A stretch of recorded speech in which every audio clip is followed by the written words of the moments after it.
हर एक दिन की एक्साइटमेंट के साथ फिर से हम प्रस्तुत हैं आपके सामने एक नए ब्लॉग और एक नई शुरुआत और एक नए दिन के साथ। कहने का तात्पर्य बस यही है कि जैसे कि आज हम जानते हैं 19 तारीख है और छत्रपति शिवाजी महाराज जी का जन्म दिवस।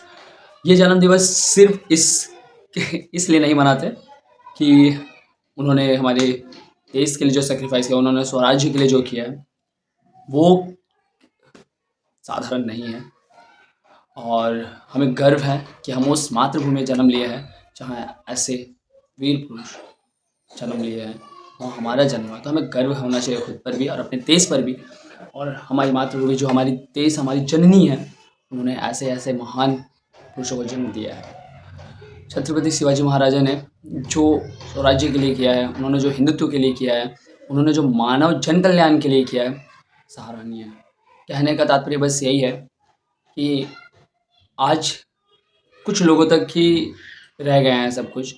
कोई जानना नहीं चाहता है, कोई जानते नहीं है। पर मेरा कहना बस इतना ही है कि आप तब तक उन इंसानों से और उन चीज़ों से वंचित रहेंगे जब तक आप अपने इतिहास को नहीं जानिएगा। और अपने इतिहास को जानने के लिए आपको पन्नों को पलटना पड़ेगा। और पन्नों को पलटने के साथ आपको ये जानना बहुत ज़रूरी है कि आप अब तक हैं कैसे। अगर आज मैं आपके सामने ये बोल पा रहा हूँ, मैं अगर मुस्कुरा पा रहा हूँ, या हमारे आस-पास जो चीज़ें चल रही है, हो रहा है, वो उन सब का समर्पण है देश के प्रति, मातृभूमि के प्रति है, तभी हम हैं। और वो सिर्फ़ किसी एक स्वराज्य या किसी एक राष्ट्र, या कहने का तात्पर्य मेरा है कि वो किसी राज्य से नहीं है, वो पूरे विश्व के हैं। उन्होंने किसी भी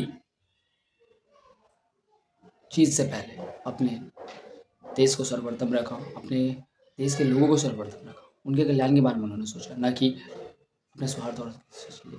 तो ये बहुत छोटी बातें कह जा रहा हूँ मैं। उनके वक्तव्य में अगर मैं कुछ कहना चाहूँ तो इतने सारे बात आएँगे ना कि आप सोच नहीं सकते कि वो क्या हैं। आज हम जो भी हैं, उनकी कुर्बानियों की वजह से हैं। तो हमें ये याद रखना चाहिए कि आज हमें जो मिला है वो उनकी दी हुई है। इन्हें सँभालना हमारी ज़िम्मेदारी है, जो हम में आज बहुत कमियाँ हैं। अगर हम उनके दिए हुए चीज़ों को सँभालने में 1% भी लगाते हैं तो शायद उन्हें ये लगेगा कि ना, उन्होंने जो किया है अपने स्वराज्य को बचाने के लिए, अपने स्वराज्य के लिए, हमारे हिंदुत्व के लिए, तो मुझे लगता है कहीं न कहीं लगेंगे सफल हुए। तो आप सबसे मेरी नम्र विनती है कि सब मिल कर के उनके जन्म दिवस को मनाएँ। और जैसे बोले जय भवानी, जय भवानी। चलिए मिलते हैं फिर हम कल नए ब्लॉग के साथ। ब्लॉग इसलिए भी नहीं आ पा रहा था, रीज़न है कुछ चीज़ें कि मुझे समझ में नहीं आता है, मतलब कि क्या हो रहा है, मतलब क्या चल रहा है। छोटी-छोटी चीज़ें, मतलब जैसे कि मैं क्या डालूँ, एवरीडे का वही चीज़ें दिखाऊँ आपको जो मैं कर रहा हूँ। मैं कुछ नया चल रहा होता दिमाग में जो मैं आप लोगों के सामने लाना चाहता हूँ। मैंने बोला भी कि मेरा अपना पॉडकास्ट जो मैं लाऊँगा आप लोगों के सामने में। तो एक होता है ना स्पार्क, वो आप लोग हैं। और आप लोग जब तक पुश नहीं करिएगा, आप लोग जब तक उस चीज़ को देखिएगा नहीं, समझिएगा नहीं, अंदर जो एनर्जी लाऊँगा बस, मेरी एनर्जी तो आप ही लोग हैं। Please like share and subscribe करें। I love you guys and stay healthy, stay safe. और इनके हिंदुत्व स्वराज को बचाने के लिए जो बन पड़ता है अपने स्थान पर आप वो करें। मिलते हैं फिर कल एक नए ब्लॉग के साथ।